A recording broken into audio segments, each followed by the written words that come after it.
So today, we are here to announce the immediate relief of two LTO officials, no? Led by the Assistant Regional Director of LTO Region 2, Mr. Manuel Barikawa, and yung isang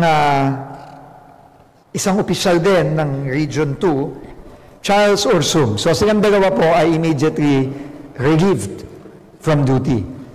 At ako po sumulat na sa Office of the President, kay Executive Secretary Bersamin, kay former Chief Justice Bersamin, seeking for the permanent removal of the Assistant Regional Director of Region 2. And uulitin ko lang yung panawagan ng ating Pangulo.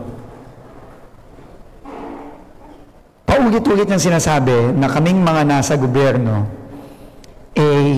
wala dito para maghari-harian at mang-abuso ng kapwa natin.